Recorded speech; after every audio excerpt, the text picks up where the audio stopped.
Hello and welcome to our channel. We are the Good Cholesterol, the only channel that's good for your heart.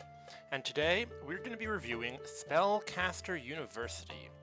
If you haven't already, please like and subscribe so you can stay up to date with all our great content. Now, Spellcaster University is a city builder / management game where you build and administer a school for mages.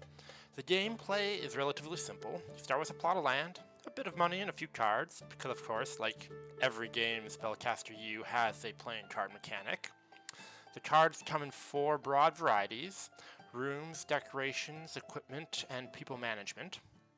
The room cards let you place a new room in your castle, school, and if it's a classroom, you get to recruit one of 2 teachers. If you don't want another room, then the room cards can be used to level up a room of the same name.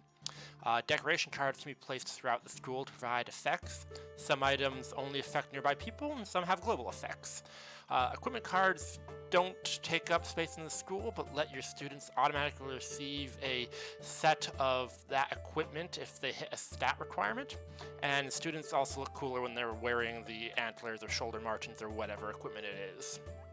And finally, the people management cards let you recruit new students, organize new schoolhouses, or upgrade a teacher or something. Something that, manages your people in some manner. Now, you get money when students pay school tuition and fees, and you get mana when students study. You use the money and mana to buy cards, and when you buy cards, you get to choose from 3. This adds a nice bit of randomness to the game, but also allows you to avoid being entirely trolled over by bad RNG.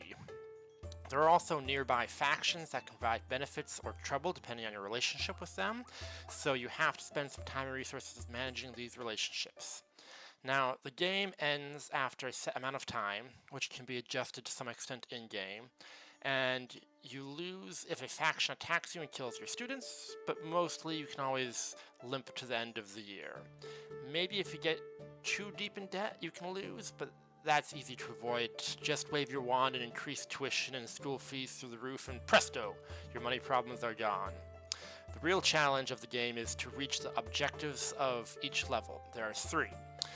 They're generally something along the lines of get this kind of mana, or have X number of students become this career, like Ghoul or Archmage.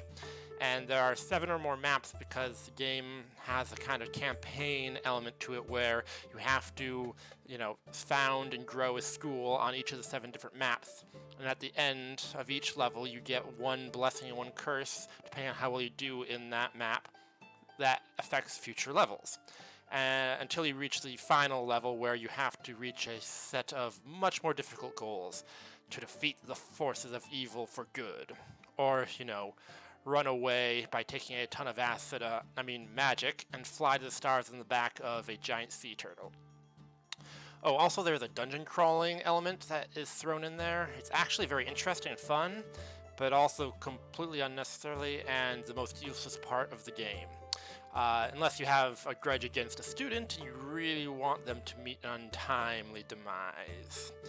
Which you could actually have, because the students are in the fashion of The Sims, scurrying about the castle, and you can watch their lives and you can see how their characters develop and grow and what things they specialize in and what equipment they have. And it's actually quite enthralling to just watch the crowds run around trying to learn magic, occasionally setting things on fire, occasionally getting their heads turned into pumpkins and things. It's quite fun. Okay, that's a lot on gameplay. It's a reasonably intricate management game, but because of that, the story takes a back seat. The overarching story is that the forces of darkness are threatening to take over, and you must train mages and hold back the darkness and eventually defeat it. Not a lot actually happens story-wise until the 7th level. Overall, it's mostly defined by the small story elements.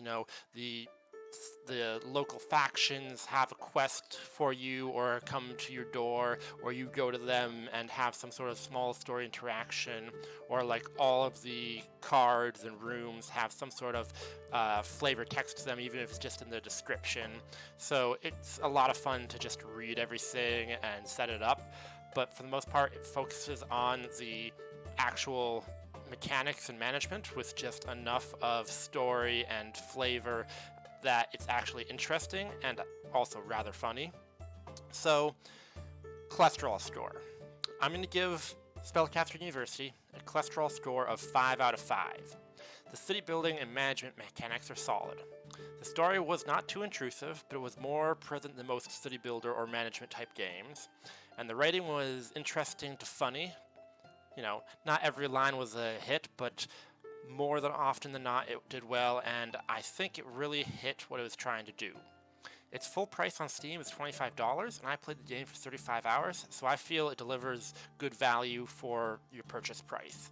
It's moderately replayable, so in short, I think that Spellcaster University does everything it sets out to do well. It's well priced, and even the filling, like the dungeon crawling mechanic, adds to the game rather than detracts from it. And most importantly, it was just fun. And that's my review of Spellcaster University. I hope you enjoyed the video. Please like and subscribe to stay up to date with all our great content. We will be releasing new videos 4 times a week, so stay tuned and see you next time. Goodbye.